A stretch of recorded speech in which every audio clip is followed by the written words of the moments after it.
Oh man, welcome to another great show of what? Two Cigars and a Blunt. Of course, you know I am the man on the street. And this is the is mad Sparrow professor King from the stepping booth. back in. Oh, this Shit. motherfucker, you fucking up the goddamn intro. You should have all your shit damn. together. Yes, I am. That's why we get on here 10 minutes before the damn show, so we make sure we get all our technicalities out the way. Your ass want to get on at the last I was goddamn frying some minute chicken, and fucking man. up the goddamn. Wait, did you say you was intro. frying chicken, Frying some nigga? chicken.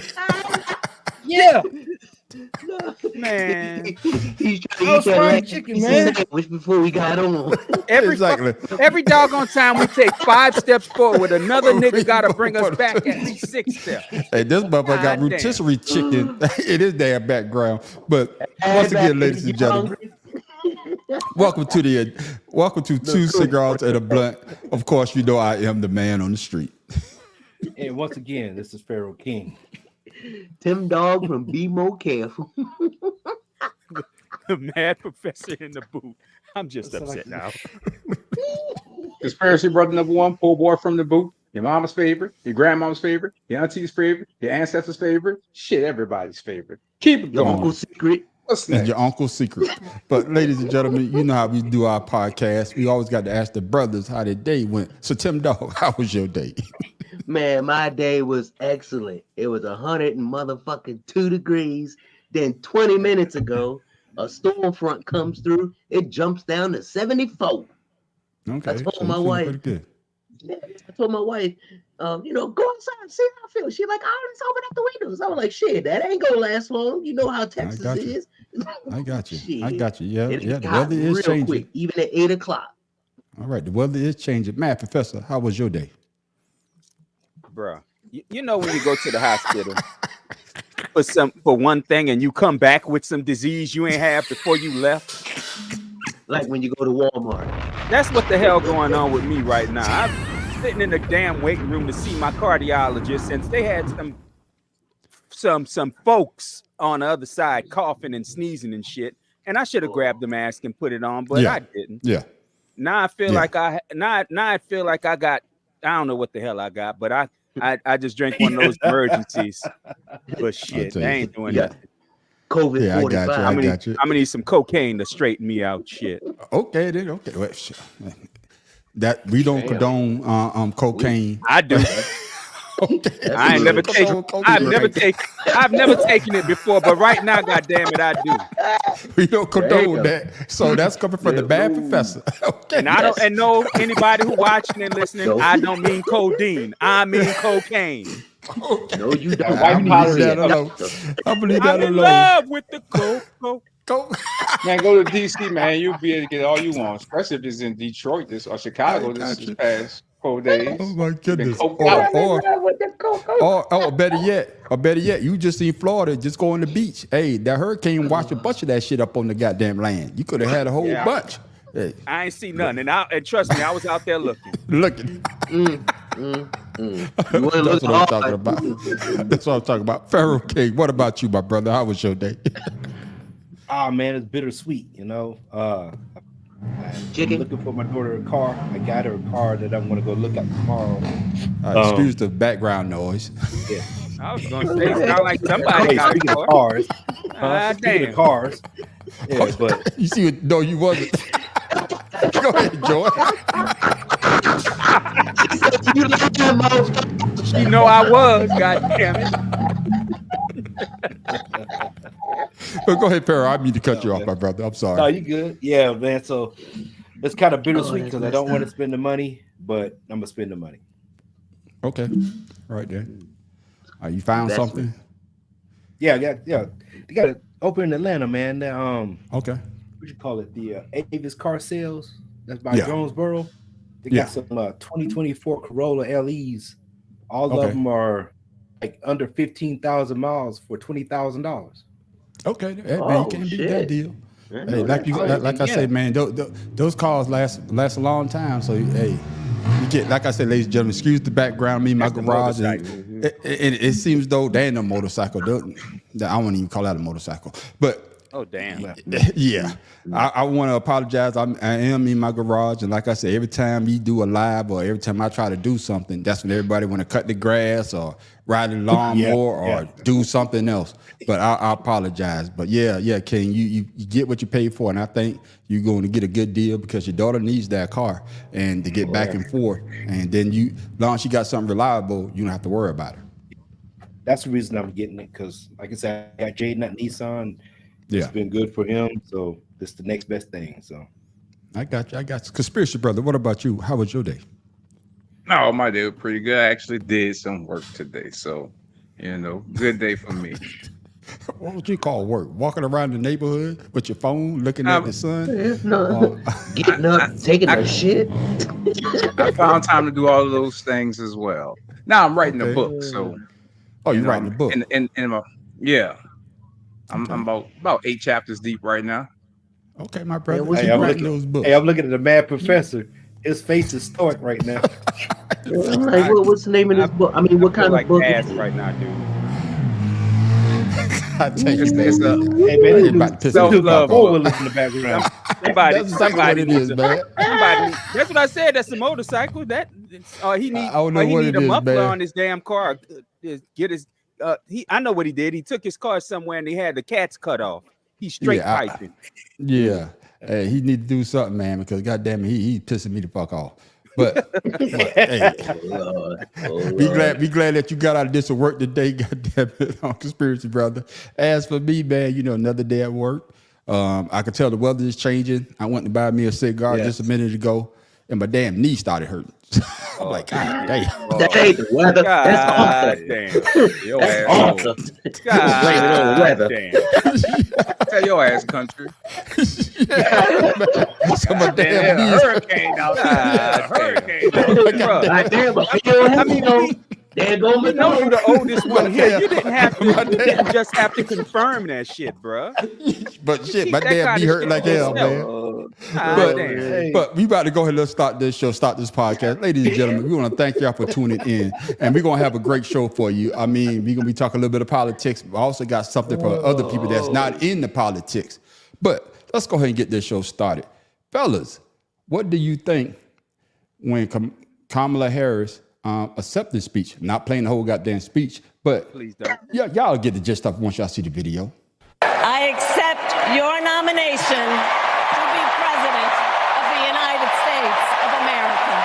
The crowd at the United Center broke out in thunderous applause as Kamala Harris walked on stage for this historic moment. You can always trust me to put country above party and self, to hold sacred America's fundamental principles, from the rule of law to free and fair elections to the peaceful transfer of power.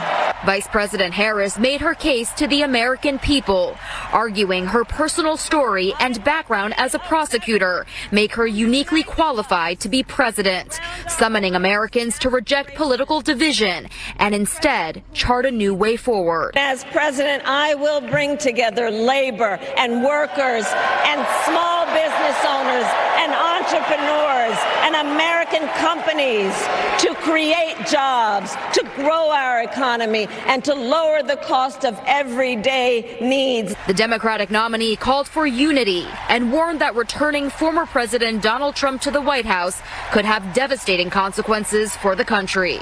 Consider the power he will have, especially after the United States Supreme Court just ruled that he would be immune from criminal prosecution. She also talked about Israel's war with Hamas. Now is the time to get a hostage deal and a ceasefire deal done. Mad Professor, your thoughts on Kamala Harris' acceptance speech? Before I say that, I want to tell my wife she know doggone well she wouldn't have let me bring a brick of cocaine home. But okay, now that I got that out the way. Now that that's out the way. I thought it was a great mix of her experiences, her policy, and her policy differences that she has from Donald Trump. and it showed how much she it showed how much she would actually her plans for the American people. And my thing is, it's funny to listen to some people say that she didn't speak on policy. I heard a bunch of policy in her speech. I never hear Trump talk about policy at all. He just talk about the shit he wants to do without talking about how he's going to get it accomplished. Like last night on CNN, they spoke to a group of people that wasn't that was non-committal or hadn't made up their mind. Yeah, hadn't made up their mind. And the one person that said he'd vote for Trump works in the real estate industry. So you know he doesn't like her ideals of stopping corporations from buying rental property and jacking up rents everywhere and forcing other people to have to raise their rents to keep up, which is stupid to me, because I think if you go under, you get more people. But like I said, I appreciated her speech for the history, not just the history that it was, but for what she said in it. I did like it a lot. Her speech got at least a B+ from me. Okay, that's what I'm talking about. What about you, Pharaoh? Your thoughts? Yeah, I agree. One thing I did not hear is domestic crime policies, and I say that because there's a Venezuela gang that's overrunning Aurora, Colorado, and all the black people are getting evicted because of the way the company is saying everybody's getting evicted out of this apartment complex, like the blacks and everything, but the Venezuela gang, it hasn't departed anything, and they're pushing all these people out. That's, border control situations. I always hear about foreign issues, but nobody ever talks about the domestic issues that we need to correct. And I wish more politicians would worry about this 50 states, 48, whatever. I won't say Alaska and Hawaii so much because they have some issues they need to take care of, but the 48 states, the meaty ones, nobody ever talks about them, And I wish more of that would be brought to the light. But everything else, yes, that's fine. Okay, I got you. Tim Dolph, be more careful. Your thoughts? Well, my thought is that she obviously did something or said something that touched a nerve, because before the convention was over, Donald Trump was on Fox saying, she doesn't talk about her policy issue, how she go to do it. But yet he doesn't either. The only thing he talks about are other people and his grievances. But yet he feels the noose tightening on him. That's why he sat there and took our RFK Jr.'s endorsement. Knowing that, right. They got two nuts in a pot. That just makes some mixed nuts. So I don't know what that means. But hey, you know what mixed nuts is? You go buy a can of mixed nuts, you got different type of nuts in a can. There you go. A whole bunch of crazies in one can. There you go. We know you a little slow, you a little tired. Hold on, Tim Dog, before you finish. Should have made a Subway analogy. Yeah, that's what I'm talking about. How stupid. But go ahead, my brother, man. I didn't mean to cut you off. No, but I mean, he already feels the pressure. He already feels threatened. Mm-hmm. That's why, come the debate, I told my wife, I said, I bet you any amount of money he's not going to stay on script. He talking about he practiced for it because he knows that he can't control himself. He knows that she's smarter than him. He knows that he's a dumbass and he thinks that he's the world's king, but yet he's still defiant in his lies and his determination because that's all he knows. Being deceitful in his businesses as well as when he was president. So, even the Republicans aren't endorsing him. You don't hear, Mr. Graham out there, speaking on his behalf. You don't hear, Jim Jordan out there promoting him, and you definitely don't see his family. How you going to run for president and say you're an American, you're about family, when your own wife won't come out and support you? God damn, Tim Dog dropping bombs. Boy, Tim Dog is dropping bombs, boy. Goddamn, Tim Dog. That's all I'm saying. Usually, Tim Dog, we have to cut you off for cussing. You dropping knowledge this goddamn night, boy. I see. I'm like Mad Professor. I'm like Mad Professor. You know, sometimes you just get tired of it, and you just say, you know what, fuck it. Call a spade a spade. And he's definitely a tiger that won't change his stripes. Oh yeah, make sure you don't call him mixed nuts because Pharaoh King don't get the mixed nut analogies. But no. You know, like a Italian cold cut. I understand why I said that. You got a bunch of salamis in there. Go ahead, Pharaoh, so we can get a conspiracy brother's thoughts. Has colorism, and so I got you. Anyway, I got you. No, ladies and gentlemen, go ahead. I mean to cut you off. What happened? No, I didn't mean to cut you off. After he got shot at or whatever, I believe he said he don't want to do this anymore. You could have. He could have. And I heard that as well. He out there anymore. Let's hear what conspiracy brother got to say, because I know here comes the conspiracy, ladies and gentlemen. What do you thought of her speech, and give us the conspiracy behind it? I didn't watch her speech. Thank you very much. So I don't know. And I'm gonna give you the first one. Negro, please. Okay. Hey, she accepted it. We knew she was getting it, so we didn't even accept what she was first. This motherfucker say thank you and move on. But I ain't voting for neither one of the asses. I'm writing my name in the ballot. Hey, they on Central Time Zone had me up there at midnight watching some. Thank you. But like you said, thank you. Could have moved the fuck on. Oh, come That's all you gotta do. It's I all would say this. It's all a show. I say for me, I would say for me, man, what she says, you know, a lot of politicians say what they're going to do, but once they get in office, they don't follow through. So hopefully, what she's saying to the American people, she will follow through on. Especially, Trump was the main one always talking about the border, and then when they had the bipartisan bill, hey, we gonna do something with the border. He called his lapdogs and say, hey, don't vote for that. Why would you not vote for that? You should have said, hey, I think that would have gave for me. He thought that would give him a boost, saying, oh, see, they can't secure the border, but see, it backfired on him because everybody knows it. And once again, you don't hear any Republicans, talking anything about it because they know it's true. But that's what I was going to say. Well, let me get my thought out, Tim Dog. That's what I was going to say. If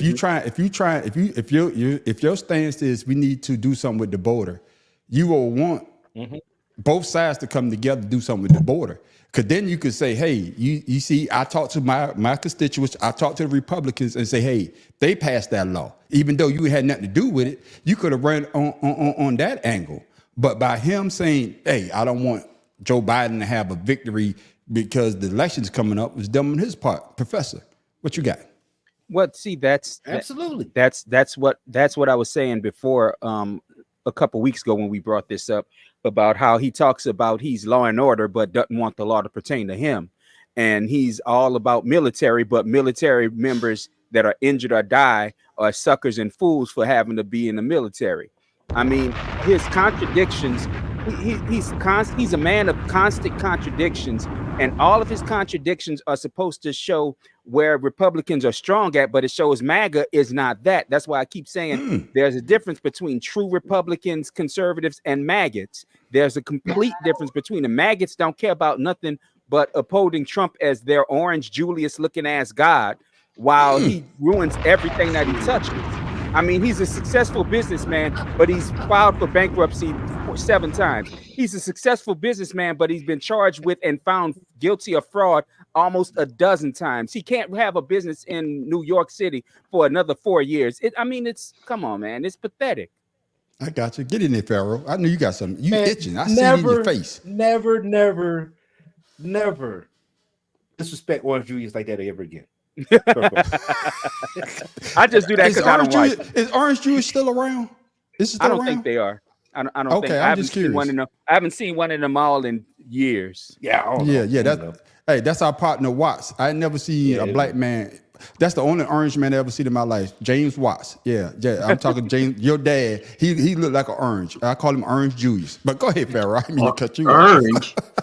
Yeah, that's my goddamn southern accent, motherfucker. Like, fuck you. No. Hey.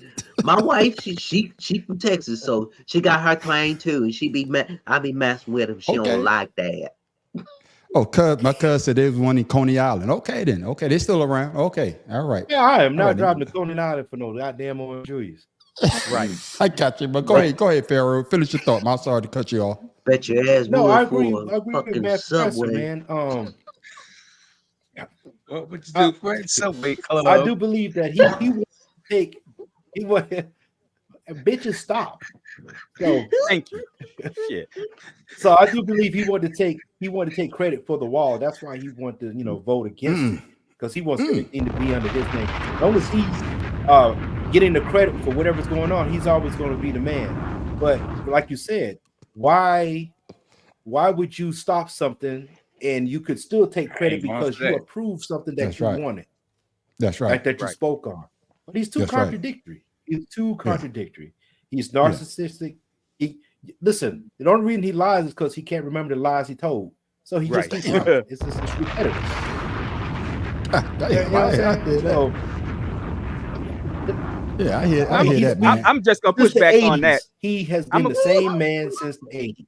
I'm just gonna push back on that. He lies because he knows the people that like him don't care. They don't care. And for the people that believes his lies and they don't care, they get the Negro, please. Yeah, because sooner or later you got to wake up. Tim Dog, jump back in there, because you want every time somebody else talk, you try to cut them off. So now it's your time to speak. Go ahead, my brother. I'm fucking with you. Go ahead, man. What you got? I'm just saying, right now, the I like me some Donald Trump, because he be Donald Trump. I was about to do it myself. I was just gonna say pickle. Go ahead, Tim Dog. What you doing, y'all? Man, we got a bunch of female comedians on the show tonight. But anyway, I feel like the Republicans are saying, "Oh my God, please let him lose," because then we ain't gonna have to deal with him anymore. That's their excuse to get rid of him. They can move on. They can move on. Thank you.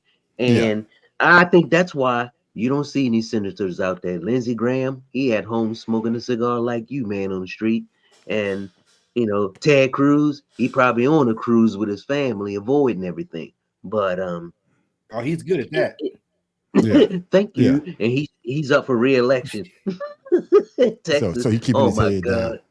No, you should see these commercials. But anyway, I digress. I got you. To me, it's just Donald Trump. He's a one-trick pony, and he's gonna ride that trick until the wheels fall off. The horseshoe comes off. Because it's one trick, and it's sad that you don't have people who want to stand up to him, mumbling Mitch McConnell. Well, I would say that. Well. But anyway, you did that pretty good. Yeah, I know. Let's get Conspiracy Brother in here, because, like I say, Conspiracy Brother has a different way of looking at things. I know you say you didn't watch any of it because you know she was going to get it, but there got to be a conspiracy somewhere, so you could tell the people how to look at it. I guess look at this at a different angle. Well, go ahead, Conspiracy Brother. The whole thing is a conspiracy. Hell, this ain't even their land that they govern over. So, it starts there. But I was about to say something. God damn, you high? You already high? That shit flew out right here like a bird. What? Cocaine, man. Cocaine. No, weed is a hell of a drug. He ain't on cocaine. He on something. Hey, I'm gonna keep running. I'm gonna give my final thoughts. Did. Yeah, I'm gonna give my final thoughts. Then I want everybody to give their final thoughts on this subject. And I agree with what. Goddamn, I ain't even high yet. Like a bird. No, the panel. Bird, thank you. Baby. I agree with what you say. No, I want to agree with what you say, Tim Dog. You don't see people out there. People out there that's, I guess, other politicians speaking on his behalf, because I saw something. They saying that they had Hulk Hogan, they had Amber Rose, but you had bigwigs like Oprah. Then you had bigwigs like other Republicans. You didn't see one Democrat. You didn't see one Democrat at the RNC, but you saw a whole bunch of Republicans. I mean, known Republicans saying that, hey, we are tired of the same old. And then on top of that, I didn't see none of his family members speak on his behalf. Pharaoh, your thoughts on that part? I'm coming to you, Tim. I'm good. I don't think Pharaoh. Well, I'm gonna jump in real quick. Oh, Pharaoh must froze. The same old, same old. For a minute. He opened up a bag of chips. It's part of the same old. Like she's part of the old government. Donald Trump is something new. He's something completely different than what everybody expected. But the same old is the same Republicans and the same Democrats that have been doing this shit for years. So either way, it's gonna be the same old. We can have the same old. We can have some weird, real different shit. Ain't no telling what we get to fuck with Donald Trump. And I think a lot of people are more enthused about the difference versus the same. But see, that's what I'm gonna push back. Then I'm gonna go to you, Mad Professor. After I say what I got to say, it's not the same old because he's coming in, and your politician probably would tell you a lie, but they would try to get something done. They would try to get something done for the American people. Donald Trump, he's not trying to get anything done for the American people. He's trying to fill his pocket. He's trying to make sure that his kids, grandkids are set up. And the reason why I say that that's is what we all trying to do, though. No, but reason why I say that is not if you're in public office.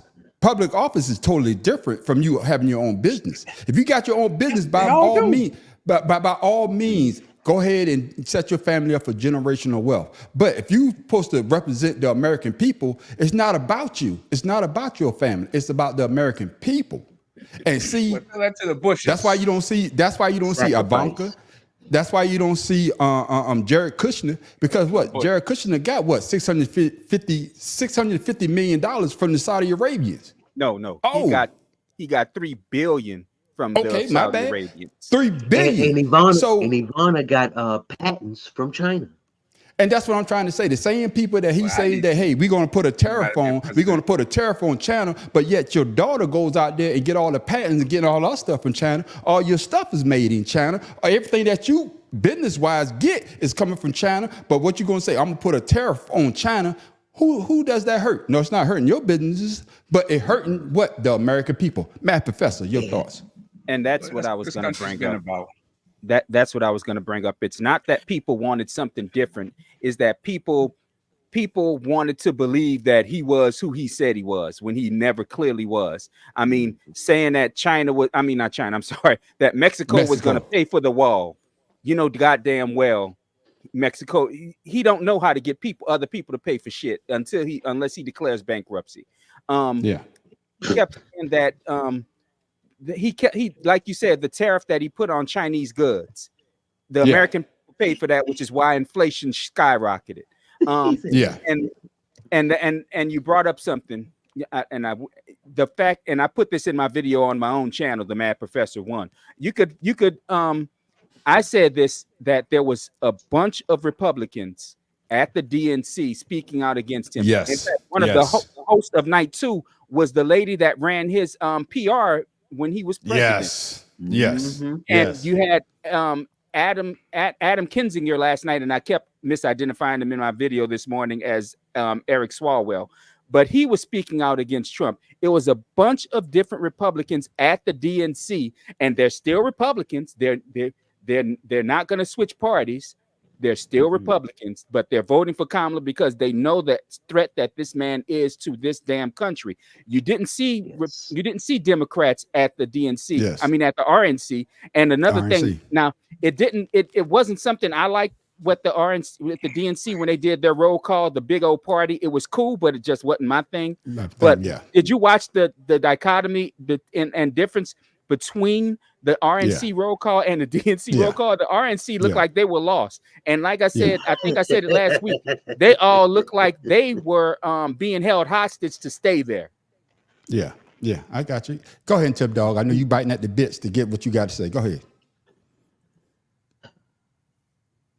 You know, conspiracy brother. Okay. No, I'm here.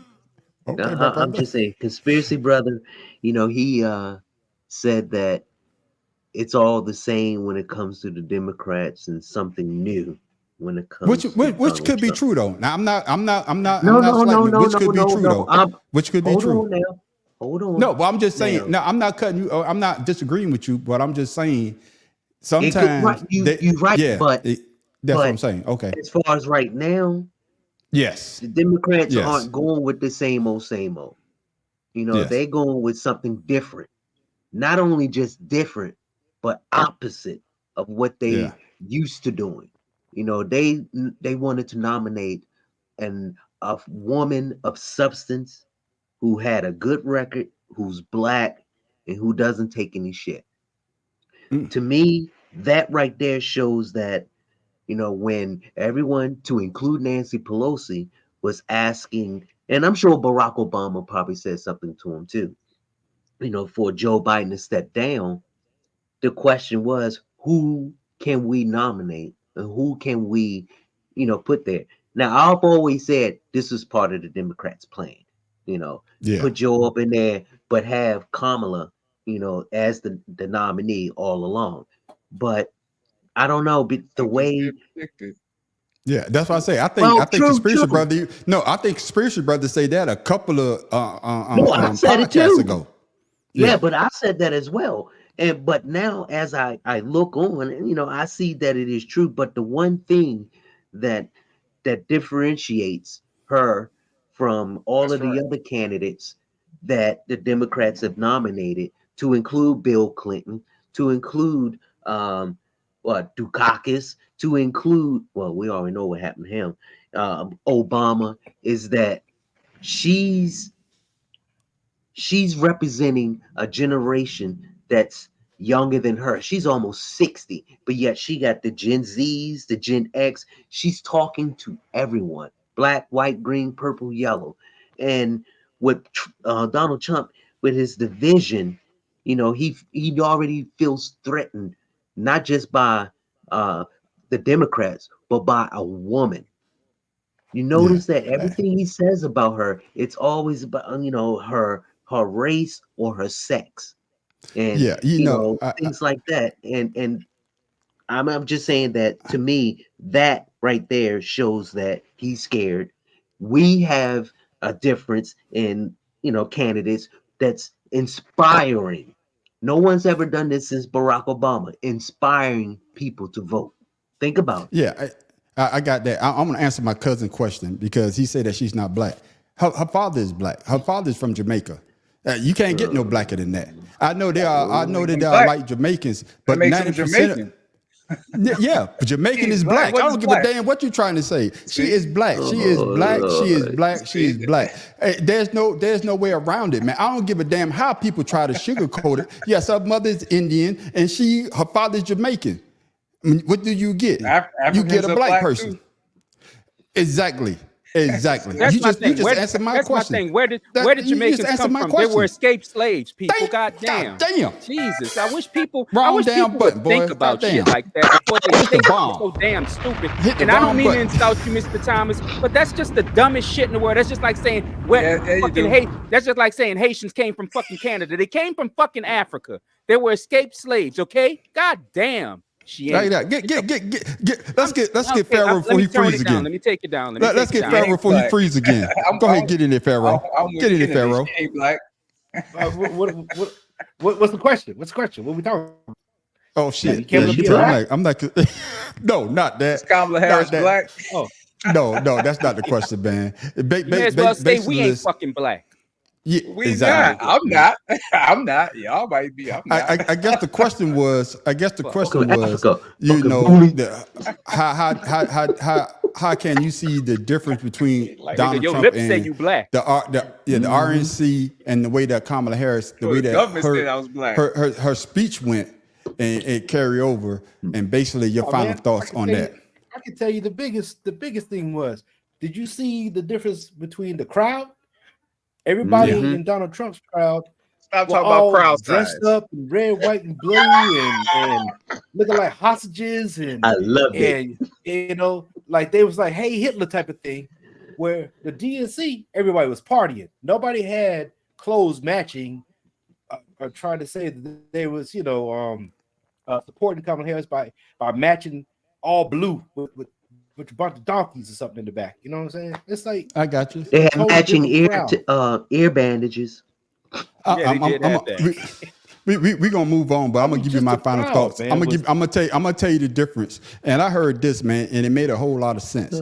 I saw even Fox News even say this, and it shocked the hell out of me.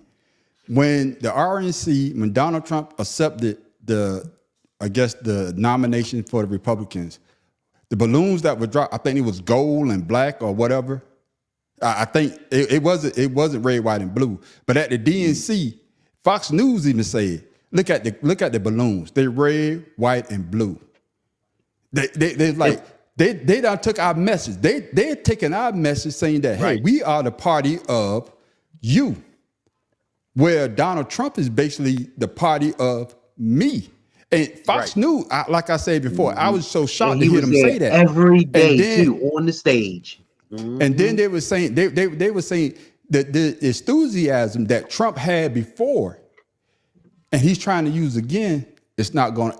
Well, as you can see, it's fading away because you see so many Republicans moving from that point of view. But let's keep the show moving, man, because we got to get into this.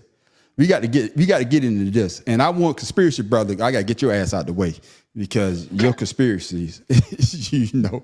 But all the shit that Harris is a man. All the shit that Donald Trump said about the Obamas.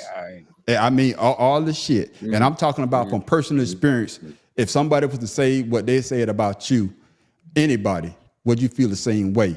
But did Barack and Michelle Obama, are justified by talking shit about Trump? For years, Donald Trump did everything in his power to try to make people fear us. See, his limited, narrow view of the world made him feel threatened by the existence of two hardworking, highly educated, successful people who happen to be black. I want to know, who's going to tell him that the job he's currently seeking might just be one of those black jobs? There's the childish nicknames, the crazy conspiracy theories, this weird obsession with crowd sizes. He was taking shots at your president, and so was Michelle. You know, they always say, sure, please stick to policy, don't get personal. And yet they're getting personal all night long, these people. Do I still have to stick to policy? Now, he was very nasty last night. I try and be nice to people, you know, but it's a little tough when they get personal. Please, again, remember, please, sir, don't get personal, talk about policy. I did not understand a damn thing he was trying to say. Yeah, let's get conspiracy, brother. Were Barack and Michelle dig on Trump justified? All right, come up with the conspiracy now. I just love how they try to take shots at your boy. That's what you should have said. But one thing I've learned about society loves drama. And what better reality show than actual reality? Politics. No, politics. Yeah, but it's still a reality show. That is true. That's true, my brother. It's a show. And now since they're not since he's not the president, they can say whatever they want and be free with their words because he can't run again. So ain't no skin off his back. They can say what they feel. So like I said, it's all a show for entertainment purposes only. I'm a mad professor. I want you to follow that question up, but I'm gonna ask you this first. My thing is that you remember back in 2016, right? When Michelle Obama said when they go low, we go high, right?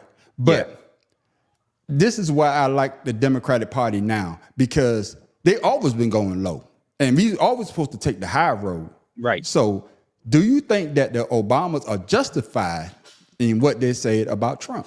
Yeah, why wouldn't they? They just told the truth about him. There wasn't a damn thing they made up about him. There was nothing that they questioned about him. They didn't say he was stupid. They didn't ask about his intelligence, his business acumen. They didn't say anything. All they said was shit that is absolutely true about him. He's always whining about crowd size. He's always coming up with stupid ass nicknames because that's the only way he can, with his drug-addled and stupid neurotic ass brain, that he can come up with people's name and remember who the hell they are is by coming up with stupid ass names for him. It's just like an autistic kid, an autistic child or an Alzheimer's patient will come up with certain names so that they can always equate somebody with something, or something that they want to keep remembering. They'll say a name that they can always go back to on that person or on that thing. So that's all he is. He's a childish ass little boy. He's always been. And like I said, they're not taking those shots at him. They're telling the goddamn truth about him. Ain't no shots fired. The only shot fired at him missed. Fuck him. Sorry, I don't want to curse. I said I wasn't going to curse. I said I wasn't going to curse. I'm sorry. Pharaoh, man, get in there, Pharaoh, before you freeze. Before you freeze again. We got to get you before you freeze. Go ahead, Pharaoh. Get in there. All right. Well, you ever heard the term once a man, twice a baby? Well, right. Oh, yes. Right. Yes. God damn, Pharaoh. That fits him perfectly. And what really got me when he had his little retort, which I called a little, these yeah, ain't nothing more than somebody talking about your manhood. I'm telling you, boy, that hurt, bro. Yeah. Go ahead, Pharaoh. Yeah. But I'm saying, that's your black man. Yes. Yeah. Go ahead, Pharaoh. But I mean, he's gonna say these people. What's wrong with these people? And he can't even address them properly. You know. Yeah. And it's that just goes further into his narcissistic views. So there's nothing new with this dude. I don't know why everybody's surprised with this guy. I got you. Right. Get into Tim Dog. First of all, he disrespected them by not attending the changing of the guard ceremony. First of all, he was there. He was there. No. He didn't. What the hell was it? He was there. I'm telling you, he was there. I'm trying to tell you, he was there because that's when his wife brought Michelle Obama a gift, and Michelle Obama was like, "That's never happened before." So he was there. So I'm not trying to cut you off, but he was there. Tim, I think the thing you're trying to say he didn't do was have portraits made of the former president. That's what he did. He didn't unveil the president. No, he didn't even have him. He never had him permission. Yeah, that's what I'm talking about. Now that is true. That, but he also talked about them saying, "Oh, they did this, they did that," and the Obamas never said anything. They kept quiet all these years. Pat's administration, they didn't do this, and even during this campaign, they say one thing. He's saying, "Oh, why they taking shots at me? I didn't do anything. I didn't say anything to them." That he needs the Negro, please. He talks about any and everyone. What you say he need? What does he need? He needs the Negro, please. Negro, please. That's what there you go, my brother. Thank you. All right. Thank you, man on the street. Because he's trying to play victim when he's the one who caused the accident. Right. God damn, Joe wrote a whole book. He ain't lying though. He ain't lying. I'm gonna drop a bomb. I'm gonna drop a bomb for our number one fan, Joe. Shit, he didn't lie.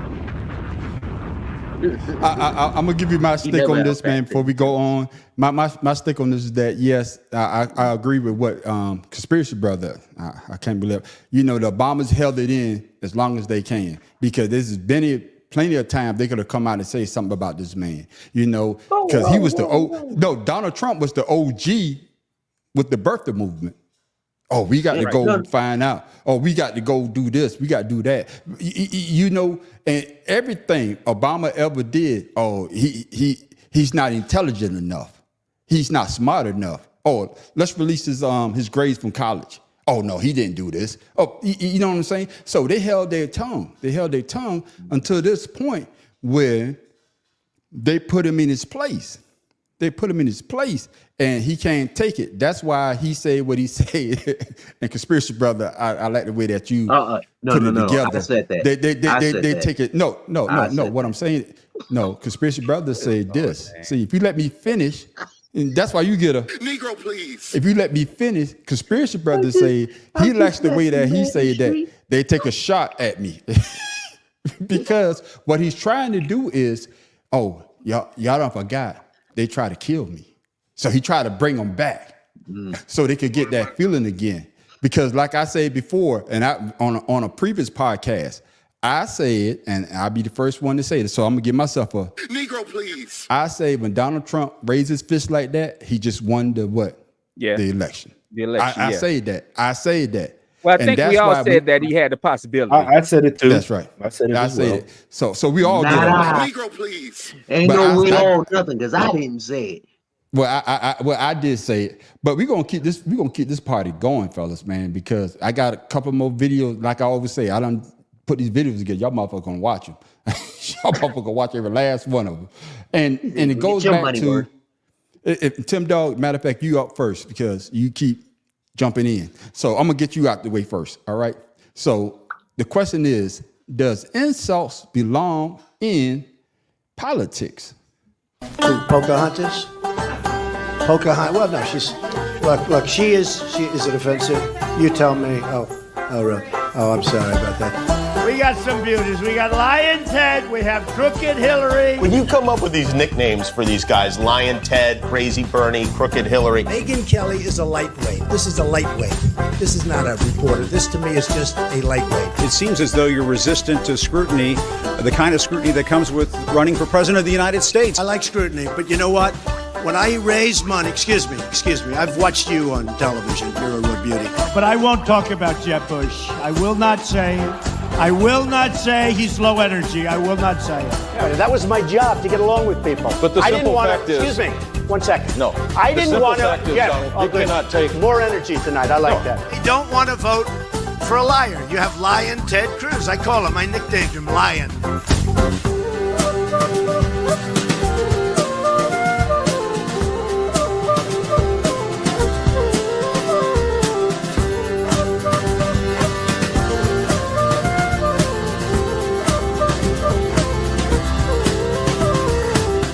At little Marco and I say, man, there's something happening with him.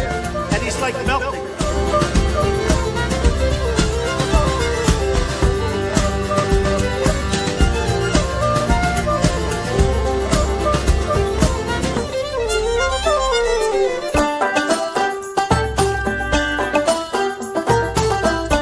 For they are shameful, repulsive statements. And of course, the president has it precisely backward. And Massachusetts is represented by Pocahontas, right? Pocahontas. Well, we have a representative in Congress who they say was here a long time ago. They call her Pocahontas. But you know what? I like you.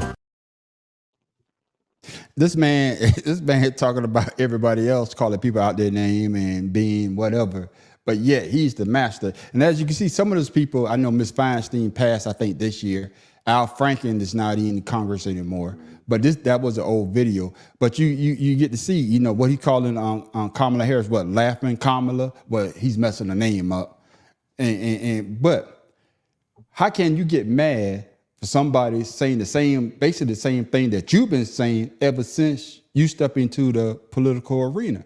So do insults belong in politics? Tim Dog, what you got? He's not jabbing insults. He's just being a bully. Plain and simple. He thinks that, like most bullies, that people aren't going to say anything or do anything until they do, which Kamala is doing. And he can't fathom somebody going against him or trying to, say the same things he's saying, but better. That's why he tries to demoralize, not demonize, but demoralize. This, he's trying to demoralize. Like that, and people tired of it. Like I said before, one trick pony. I got you. Get in, Conspiracy Brother. I know you got a conspiracy about it. I think he's hilarious. He's brought a lot of comedy. Politics. Yeah, politics was stale before he really got in it. He's brought a lot of excitement, I would say, with his personality, and the shit that he say about people is fucking hilarious because he don't give a fuck when he say it. Like he was with the Indian people. He like we got. You say I like you, but I like you. Ignorance. That's what that is. Ignorance. No, it's not flattering when you can consistently talk about somebody and knowing that it's racial and the more in every sense of the word, but yet he does it because it is. No, he does it because it is, and nobody can say anything. He's an asshole and he's ignorant. It's a part of life. Ignorant. Ain't no part of life. If somebody kept saying he's an orange hair pumpkin, he hey, would both can't talk at the same time. Hey, both can't talk at the same time. Both can't talk at the same time. It's a part of everybody's been talked about. It's a part of life. Shit happens. I think it's funny. I think that. But my thing is, before I go to the Mad Professor, my thing is you could dish it, but you can't take it. Mad Professor. It was I want to say Socrates who said that when the debate is lost, insults become the loser's tools. And it just shows it's what I said about him before. He has to try to dehumanize people by coming up with these stupid ass names because he can't debate them intelligently. So he tries to kill the debate with stupidity and make people forget what the debate is about, which is what the nicknames are all about. He doesn't want to have to debate them in earnestness because he can't. So he comes up with these stupid ass names, like I said before, because he can't remember who it is he's arguing against, but also because it doesn't demoralize the person because they don't feel hurt by the insults. It's so that he can dehumanize them and do away with the debate. I got that. Get in there, Pharaoh. Man, Professor. Hey, listen, I'm gonna agree with I'm conspiracy brother because I think with Donald Trump, actually, he brought out what we did not know.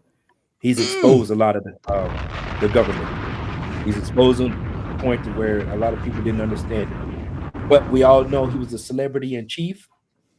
We all know that he's about reality TV, and that's what he has brought to politics.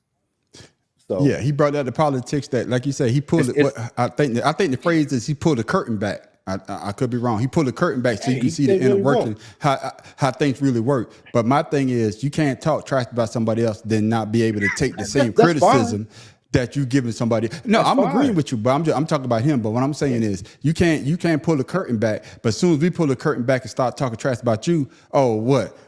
I try to be nice to these people. Well, I'm gonna tell you, to me, he didn't pull back the curtain on the way the government works. To me, he didn't pull back the curtain on the way the government works. He pulled back the curtain on his inability to work within the government, which is why, and I'm a pushback. And I don't like. I mean, I like how conspiracy brother said that he was hilarious doing it. But when you have somebody who controls the lives of 3 billion people, it ain't supposed to be fucking funny. It should be taken seriously. It always. I don't care that he was amusing to watch. I don't want my fucking president to be sitting there calling people names and telling jokes because he don't understand what's going on. That's what I'm gonna get conspiracy brother before we go on. Go ahead, conspiracy brother. Reply to that. But that's the point that he's making, that this job is such a. Because I saw a video of somebody saying 7 days out of the week he was playing golf to show you how unnecessary his job is. No, he's unnecessary. He's just proving the point that the same shit happened, and only real big thing that he did was fucking with the COVID shit. Other than that, all the other shit could have been done with or without him. And that shows why you want somebody competent as the leader of the nation. And I'm about to say, conspiracy brother, I love you. I love you, but you get the Negro, please. Because when you run for the highest office when you run for the highest office in the land, it's not about you. It's about the American people. Right. So you got to put your best interest at bat. I love playing video games. I'll tell you right now, hey, if we wasn't on this podcast, new Madden is out. I ain't downloaded it yet, but I would have been playing Madden right now. But since we're on this podcast, this comes first. So I got to make sure that we are all one. We are on the same page. It's not about me playing Madden. It's about us putting on a good show, or better yet, entertaining the people, or better yet, having a great podcast.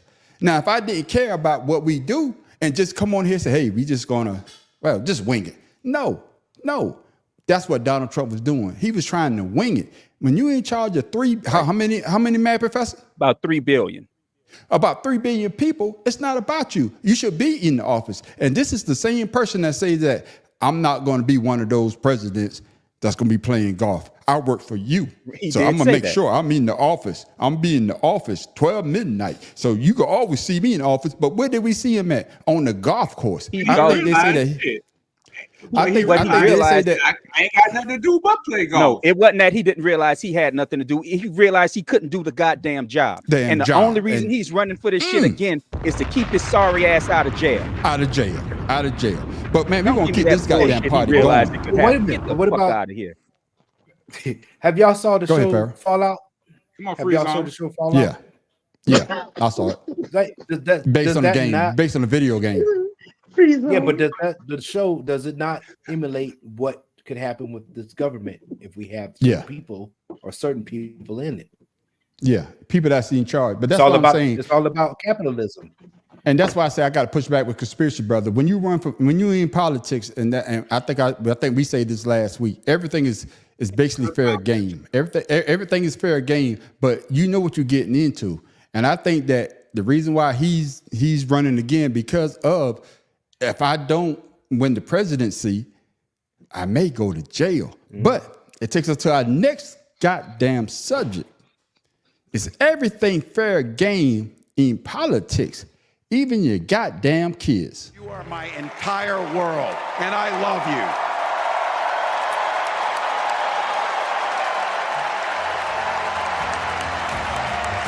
I'm letting you in on how we started a family.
Farrah, I'm gonna go to you first because I know how you are about your kids. So is everything fair in politics? Especially if you don't know, I'm not trying to say this the wrong way. If you don't know, why would you post something and then pull it back? Because everybody's on your ass. So is everything fair in politics? Farrah, go ahead. First of all, the video did not play to where I could understand it on my end. Okay, so basically, I'm gonna tell you what it is. Only on your end. Get your Wi-Fi together. They digging up all this goddamn shit. I need you to invest in some shit, so you can see the goddamn videos just like everybody else. So for that, Farrah, you get those data limits. But yeah, you got data limits. But I'm gonna tell you basically what it boils down to. In the video, Walsh's son, the VP nominee, his son say that's my father. Yeah. And then the Republicans, basically the female Ann Coulter put on, because everybody's calling that ticket weird with JD Vance and Trump and what they've been saying. And she went on because he was crying and saying, isn't that weird? But knowing that, well, I don't know if she knew or not, but this guy, he has some type of disability. He got ADHD and some type of other thing. I know, Matt Professor, you said it on your video that I watched. You said it on your video that he has to learn a certain way.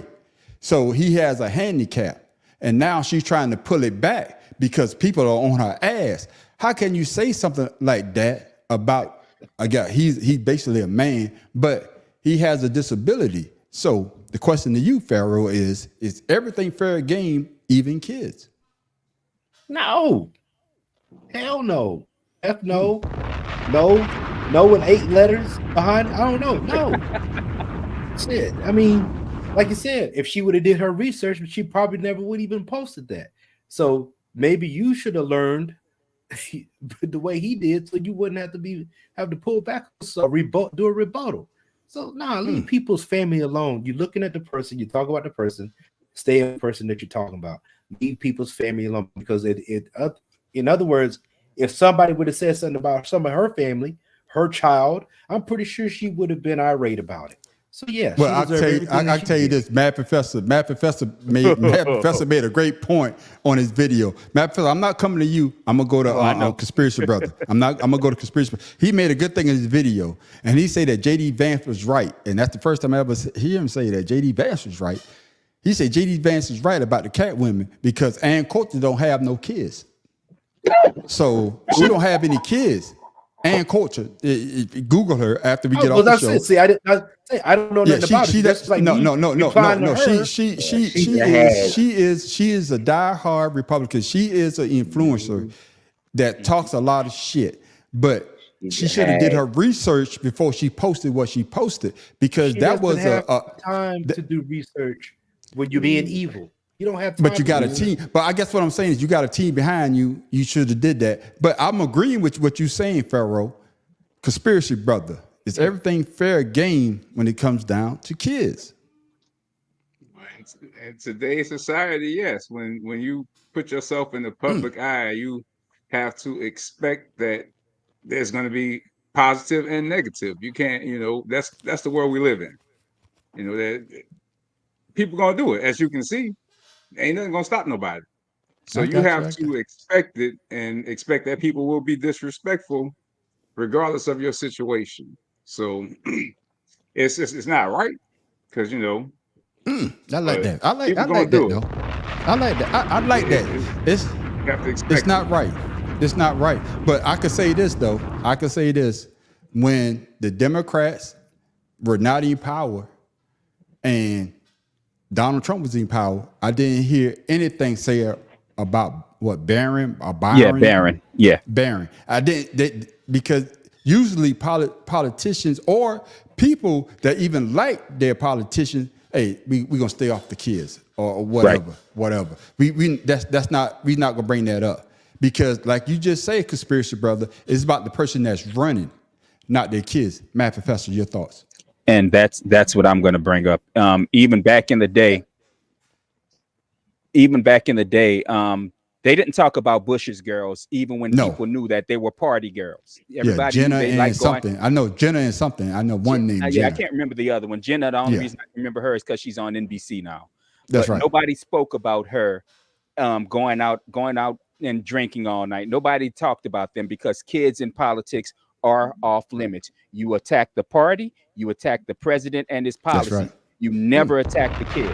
But that's the problem with maggots and Trumpism, is there's no more political decorum. There used to be. I mean, I have a feeling that if Ronald Reagan, as much as I dislike that man, if he saw what's going on to his party now, he'd shit a brick.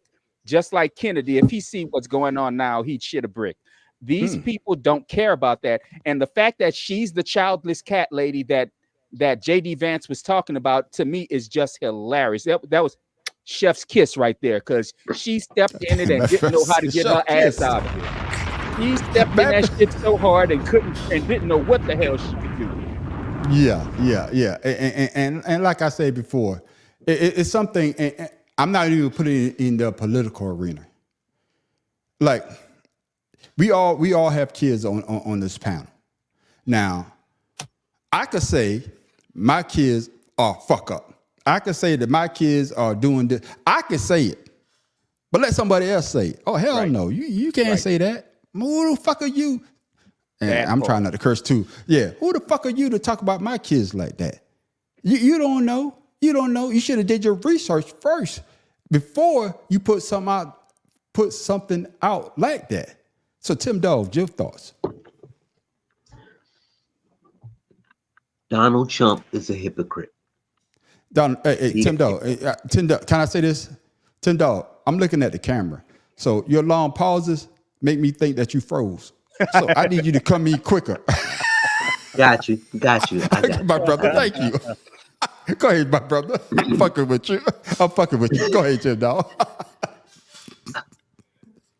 Like Mad Professor said, there was a certain decorum. You don't talk about the kids. Even though conspiracy brothers say, yeah, right now that's just the way it is, but it wasn't the norm. The norm changed when 45 came into office. Yes. And the norm still hasn't come back because 45 refuses to, be the norm. He refuses to bow down and keep it on issues because it's personal to him. Right. He know he's losing. He knows that people talking about him. He knows that the only thing he has is his showmanship, and it's getting old and stale like a loaf of bread. Let me ask you this, Tim Dog. We already got Trump, but the people that follow him, because Trump didn't say it, and that's why I got to give him credit. He didn't say it, but his constituents. That's why I want you to talk about the people that I know I fucked that word up. Y'all laughing? No, I'm laughing at Mr. Joseph. Okay, the goddamn Joe got a comment. I need to get up, but I'm talking about the people that didn't do the research because all I saw was girl. Yeah. It's all about 45. He was the one that set the standards to do this. And all the Republicans did was follow behind, thinking, I can, if he can do it, I can do it too. They think it's the brought it home for me. They think it's okay to talk about other kids until it happens to them. Then what do? They cry foul. They cry, I wouldn't mean that. They could, make every excuse in the world except, I'm a piece of shit. Yeah. And I only care about ratings. I only care about publicity. So you don't care about the she kids? doesn't even like Donald Trump. She don't even like Trump. Yeah, she don't even like Trump. She's never liked him. It goes to show that man has a knack for bringing people together, but for the wrong reason. Well, I think you mean he has a knack of bringing out the worst in people. Worst in people. Well, that too. Yeah, the same difference. Same difference. We gonna get off politics because we running kind of long. I got to get this last subject. I got another subject. I'm gonna talk about that in Ashed Out. Hey, stick around because Ashed Out is coming up. But this got to do with New Orleans, Louisiana. Better yet, Louisiana. I'm talking about Louisiana. And it's New Orleans. Yeah. Mad Professor. Negro, please. Because you know about goddamn. It's Orleans. I've been messing this shit up. I've been messing this shit up all this goddamn time. Let the man on the street have his goddamn moment. And I want goddamn conspiracy brother to talk about this subject because when somebody try to do something for your city, or better yet, make your city better, why do you have to try and shit on them? You're supposed to that's a part of hip hop. You throw a concert in Louisiana and don't book no Louisiana legends and put no bankroll in no Louisiana legends pocket, but you pay the police $500,000. What type of bitch ass shit is that? Nigga, you're in my city, nigga. You taking advantage of my city, nigga, cause shit cheap and shit costs way less than it costs where you from. And y'all stupid, slow, so crazy that y'all gonna let this nigga come down here and not show no love to Louisiana. This nigga ain't booked no Louisiana artist. This nigga ain't booked Big Papa. This nigga ain't booked B Will. This nigga ain't booked Hurricane. That nigga didn't even go to Baton Rouge and get no boosies or no webbies. Like, nigga us. Nigga came to take advantage of us. Shreveport had cheap ass land. He came and bought that shit, and a nigga don't with us, and he just showed you that by paying the police $500,000 when we got young niggas out here starving, when we got young niggas out here killing each other. Money could have went to anything to help youth. We don't need more money invested into the police, nigga. We need more money invested into the community. We need who know the community, who know the people, who willing to put their feet on the ground to make a difference with their influence. your money, nigga. We don't care nothing about it, nigga. You think these white people ain't been having money in Louisiana, nigga? They using you to come through this and to pay the city up. Nigga, they finna use you to rebuild the roads. They not finna use you to help the youth, nigga. Louisiana give a jail. Okay, then. For people that don't know who Hurricane Chris is, he had that one song, Hey Baby. Hey Baby.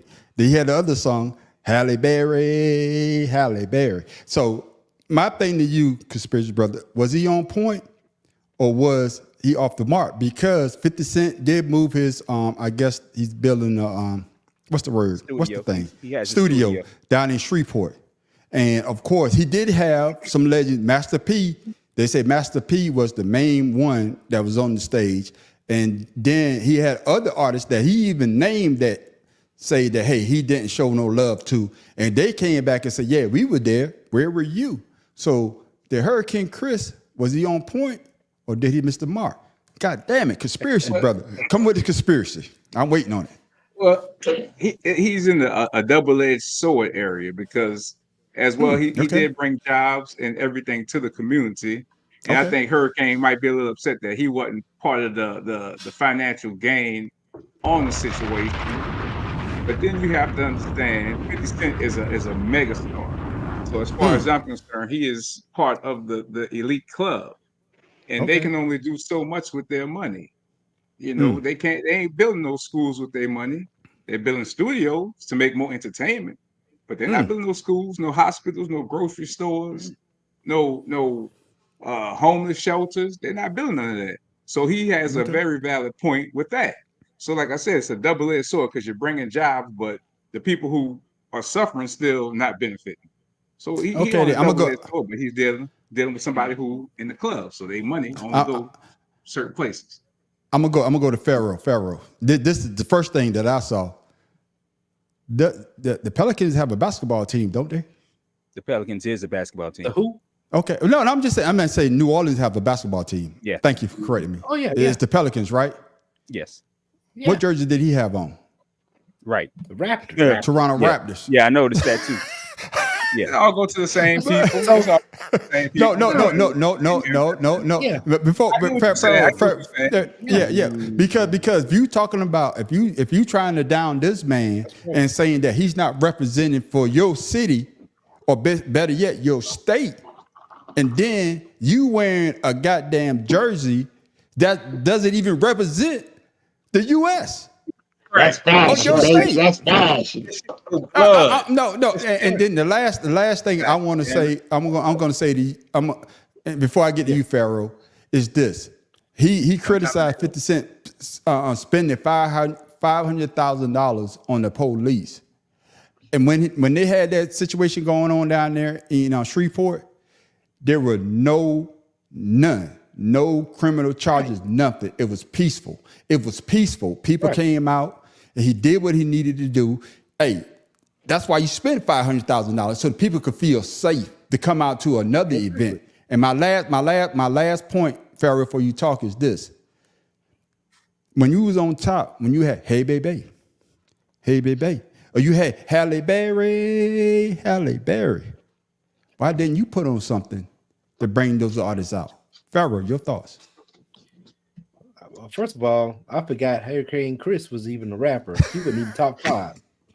So with that being said, he's talking like I'm trying to figure out. He had Toronto Raptors jersey on, walking in circles. I expected him to at least be walking somewhere. He complaining in a circle. Like, he was at home. He was at home. That's fine. Hey, take a walk with walk it off something. So walk like conspiracy brother. Walk around the neighborhood, look at the sun. Hey, walk it off. You know, even mad if you walked it off. But hold on, Pharaoh. Isn't that something? Now walk it off. Now walk it out. Walk it out. My bad. I fucked it up. I bought the word up. Yeah, walk it out. Go ahead, Pharaoh. I'm sorry. Negro, please. Thank you. Negro, please. I thought you remixed it. I'm gonna give it to you, man. I thought you remixed it. That's why I let it fly. I was like, you remixed it. Because y'all doing conspiracy. Y'all know good goddamn well. Got that mad professor let shit slide.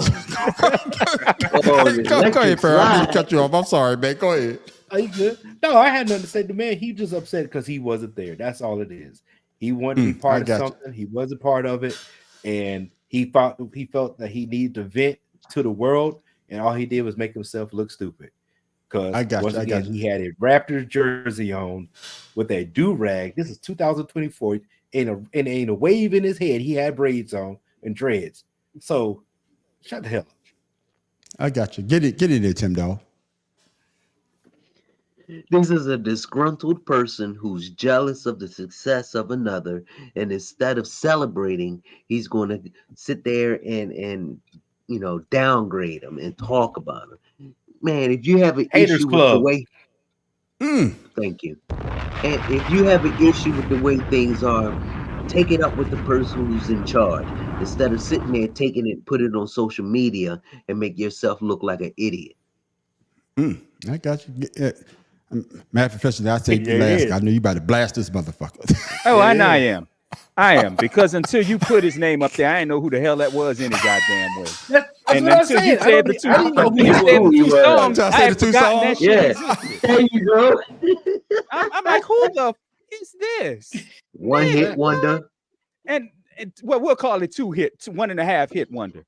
But until you said who he was, I didn't know who the hell that was anyway. That's number one. 2, 50 can do what he wants with 50's money. And I'm not a 50 Cent fan at all, but it's you muted yourself, man, on the street. But he's he's rich and wealthy. He can do whatever the hell he wants with his money. Now, personally, I don't care for none of his stuff that he does. I don't care for his music all that much. What's funny is the best song I ever heard from him was the remix the guy did in the Hangover. That singer that was doing Magic Stick at the end of the Hangover during the wedding. Matt Professor, man, I gotta give you goddamn. Matt Professor, I gotta give you nigga, please. Matt Professor, you get a nigga, please, man. I don't care for hits, man. I don't care for none of his goddamn. Hell no, Matt Professor, you get another goddamn. I don't care for none finish of your his goddamn thought. And like I said, I didn't even watch Power because I don't like that kind of shit. But oh hell no. Go ahead, man. You give me 15 more. I don't give a damn. I don't give a damn. You give me 15 more. Hey, go ahead and finish your thought, man, Professor, man. Like I said, the fact that he's upset that 50 Cent is doing what he wants with his goddamn money, my dude, you don't have a career. You have a third of a career and 17 minutes of fame. Shut the hell up. The 50 Cent didn't have to put Juvenile in nothing. That's his prerogative. He didn't have to do that. He didn't have to put no New Orleans artists on there at all if he didn't want to. That is his damn prerogative. I mean, come on. It's funny to me is people hate on other people doing the shit that they want to do with their own stuff. 50 Cent is running his shit. He can do it the way he wishes. And like I said, I'm not a fan of his. But damn it, that's just like if somebody say, "Oh, Sean, you better not do that with your $5. Kiss my ass. I'm gonna do what I want. I can buy that Whopper with my $5 goddamn dollars. Kiss my ass." He was just mad because 50 Cent didn't ask him to be on the show. That's all. Yeah. And I would say this. You know, in Hurricane and 50, I understand what he was saying, but he said it the wrong way because the people that follow 50, that know 50, the first person that actually took him on the road was Master P. And Master P is a legend. You know, to New Orleans, everybody knows Master P. Y'all know the whole Cash Money. So to y'all that, with him. Yeah, to y'all. I guess what I'm saying is to y'all, that's just another motherfucker that y'all know. Right. But Cash Money, and No Limit to everybody else. Oh man, Master P is a legend. To y'all, that's just another brother. Like you say. I'm gonna say it like this. I went to high school with him. You can walk around Uptown and run into Juvenile walking up and down the street and have a conversation with him. They're just the people we know. Exactly. But to everybody, but to everybody else outside of New Orleans or outside of Louisiana, you know, they are big figures. And even people from Shreveport, they blasted his ass. And after they blasted his ass, I had time to chop the video up. He came back on. He apologized. He apologized and said, "Hey, you know, I was just speaking from a point that I didn't understand." And I would say this: the land that 50 Cent is, he didn't buy. That's one thing. He's leasing. Yeah. So there's stipulation for him to make pictures and of course pay the taxes. And I think the taxes is like $180,000 that won't go to the people in their taxes. And also, like Conspiracy Brother said, it brings jobs though. So, and the main point is, if you're trying to have a big event, and if I'm trying to bring people that normally don't come to Shreveport, if I want them to come back again, I want them to feel safe. I want them to feel safe. So of course, I'm gonna put some money out for a police presence, so there is no drama. So that's why I say I didn't understand his point of view. In a way, I did, but then again, I don't. The only thing I'm gonna say, I'm sorry. The only thing I'm gonna say is I don't like Shreveport, so I agree with him in principle, but just don't say it. I hate everything about Shreveport. Go ahead, Conspiracy Brother. Like I said, I kind of understand what he's saying, but like I said, he went about it the wrong way of saying it. Yes. And yeah. He came off as a scorned lover. Yeah. Fuck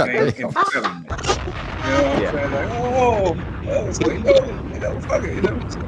Next time, step up. See, what he should have did is made this an opportunity to put himself out there. Like, hey man, next time you do something, holler at me. Yes. I do it for free. You ain't got to pay me. Just let me come out there and be with the people.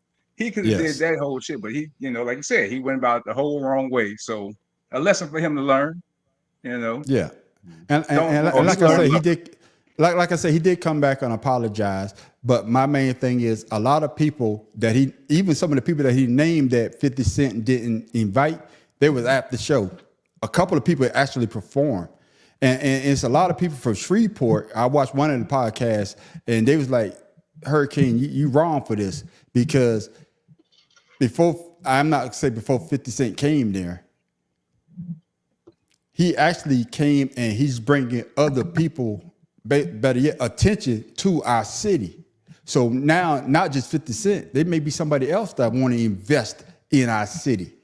So the same thing that you saying that, hey, he's not helping the youth.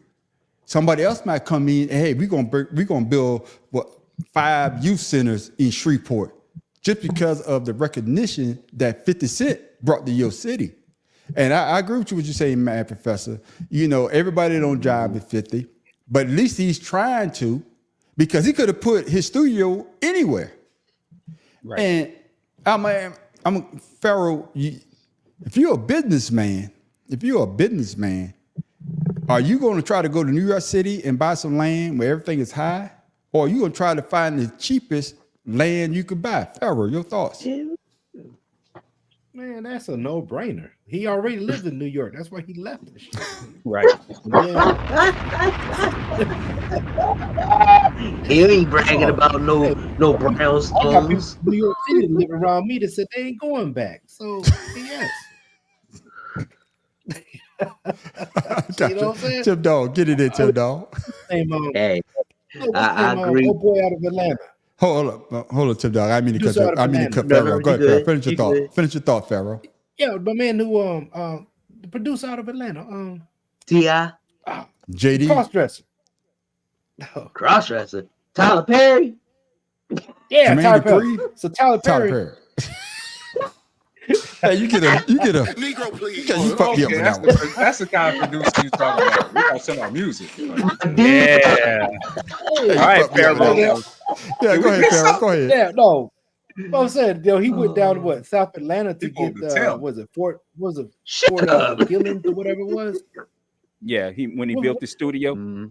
Yeah, whatever that old post was. Actually, he bought an old base. He bought the old Army base that's down there in Atlanta. Yeah, Fort Gillem. Yeah, Fort Gillem.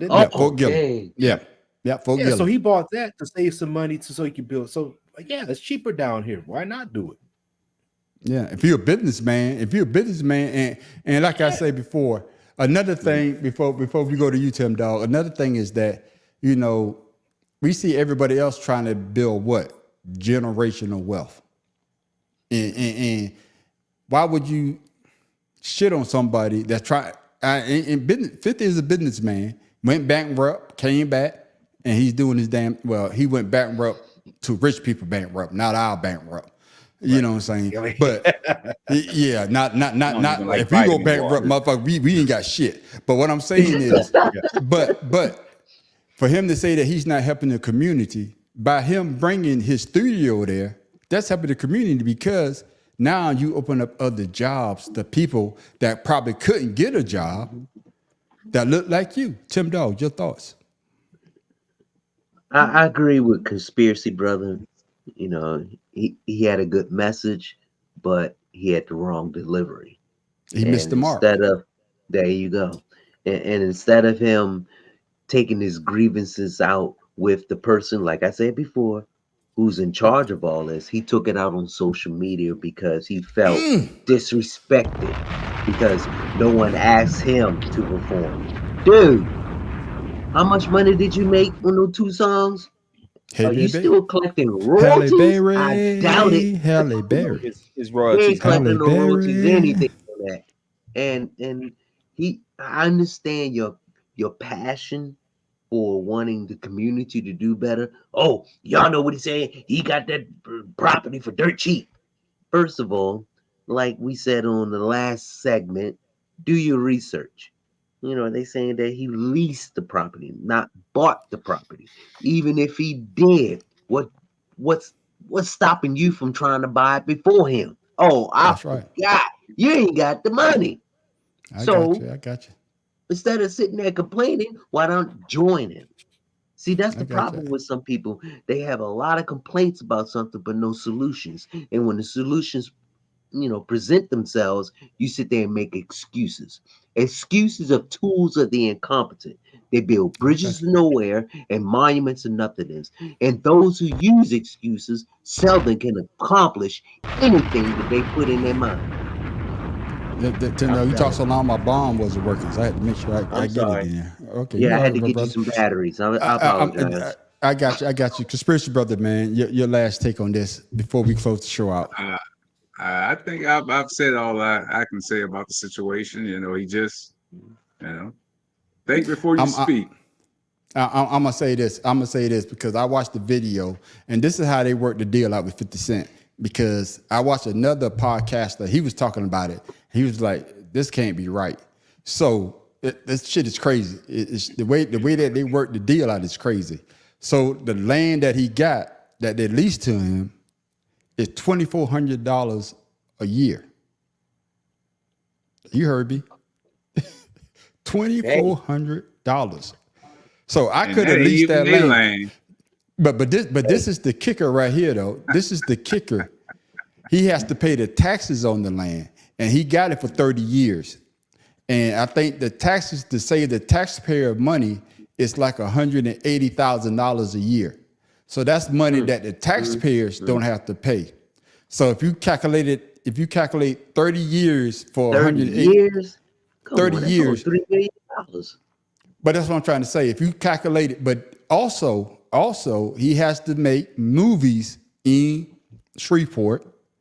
So, like I say, you're keeping people employed, and he has to do other things like giving back to the community. So just like Conspiracy Brothers just said, know what you're talking about before you open your mouth. So it's a contract.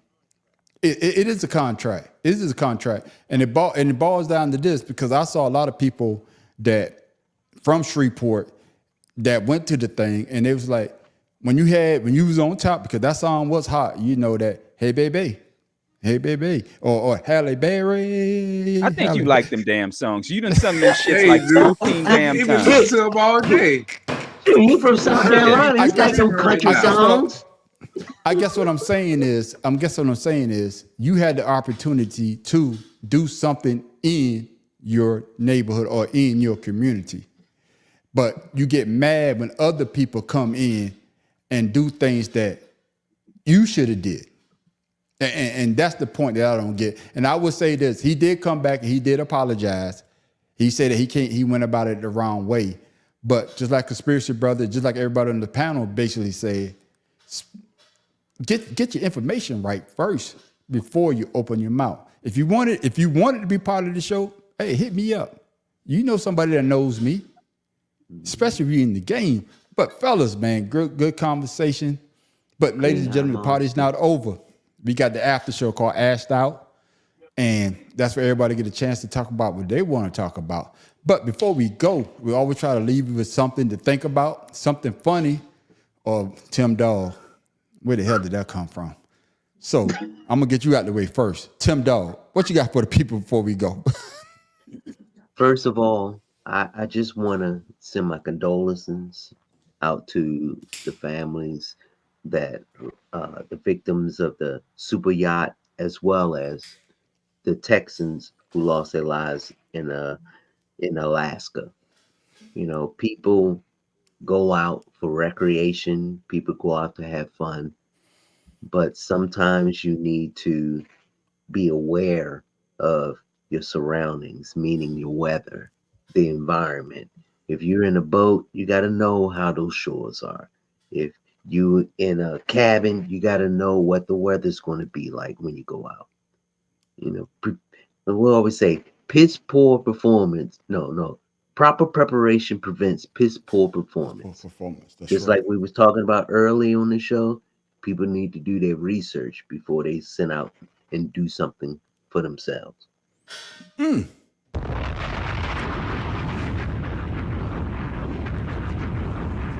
Pharaoh King, what you got for the people before we go? I just got a question. Okay, let me take you off the big screen then. Let me take you off. Hold on, my brother. Hold on. Hit the button again, Charles. There you go. What's the question? Where were these people? They went for a cruise? There were two incidents. One was in Italy and one was in Alaska. In Alaska, a family from Texas lost their lives when their boat capsized. In Italy, there was a super yacht that had 22 people on it, but 15 survived, and they just five or seven. But they recovered all of the bodies just today. They found the last one today, which was the daughter of the millionaire, the one who owned the yacht. So, all right, and it was something that no one foresaw coming, but you're on a boat, that things can happen, weather can change in an instant. You have to prepare yourself. Life jackets. What is the procedure if something were to happen? Okay, Pharaoh King, get to your shit. Come on. I'm sorry. Man, shut the hell up. Sorry, motherfucker. Tim, thanks for all the safety tips. I would just need to know. I thought they was on a cruise. I was saying if I paid money to go on a cruise, they supposed to know when the fucking weather's going to come. So that's what I was thinking. Yeah, go ahead, Pharaoh. What you got? Hold on, Pharaoh. This is the first and the last time you ever gonna hear me say this. Let me get you big. Oh shit! Shoot, bro.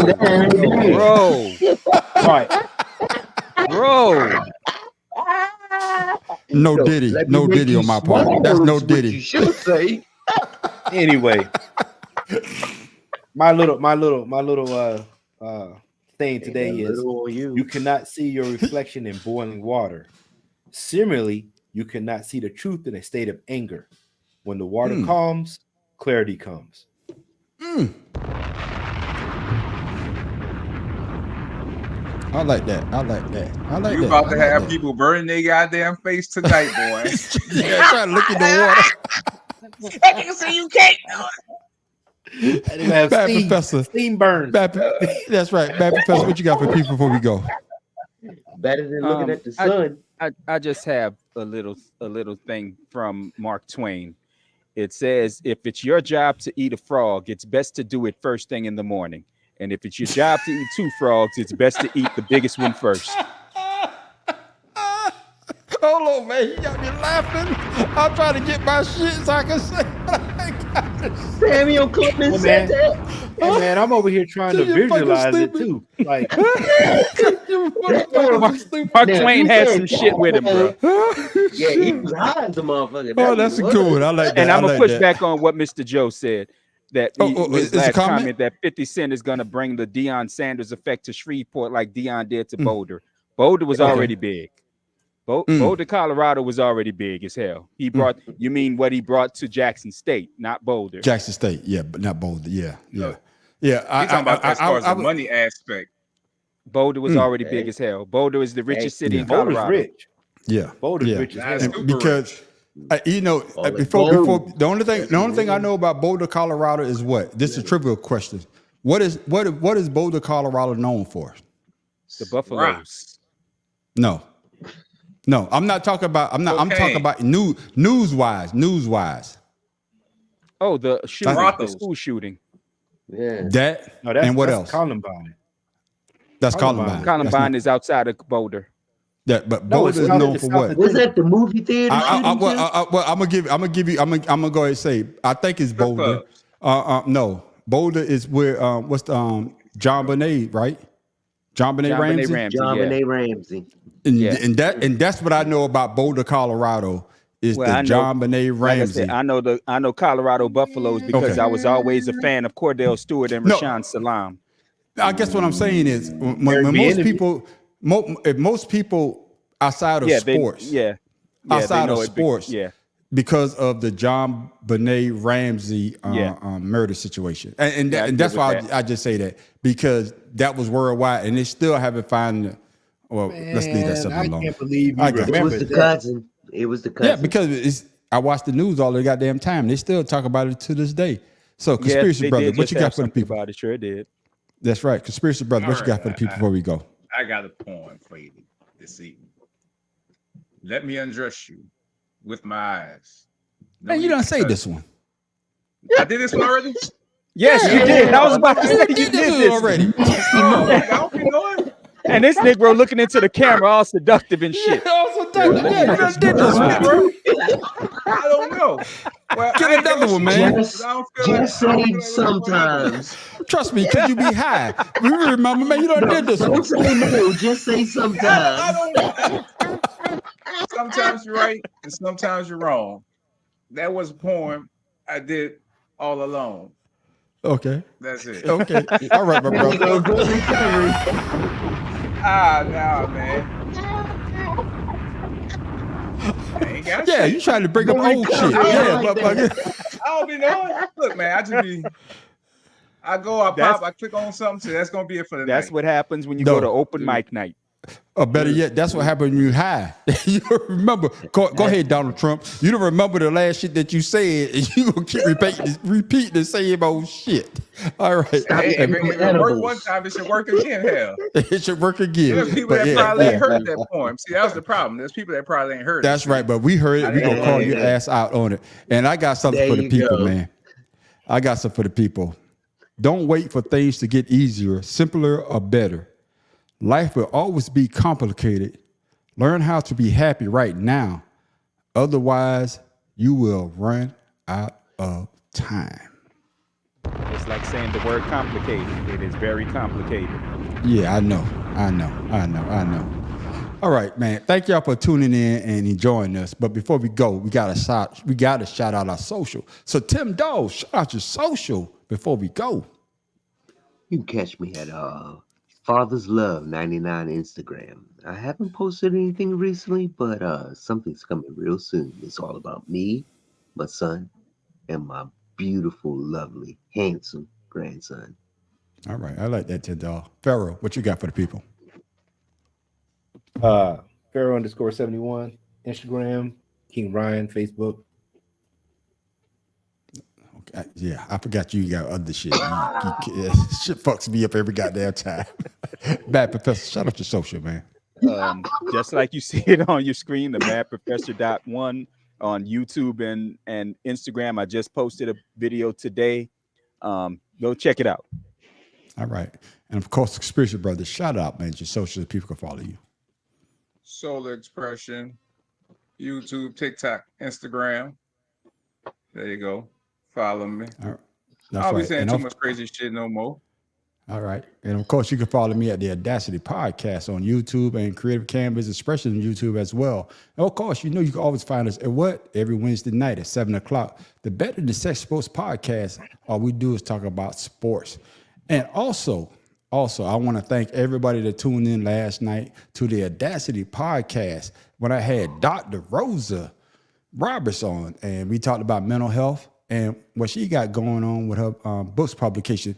Matter of fact, Conspiracy Bro, I need to get you in contact with her because she worked with people that trying to do books as well. So I need to drop you her information. So we get that book that you're working on, we could get it out. Of course, ladies and gentlemen, you know the show's not over. Oh no. Oh no.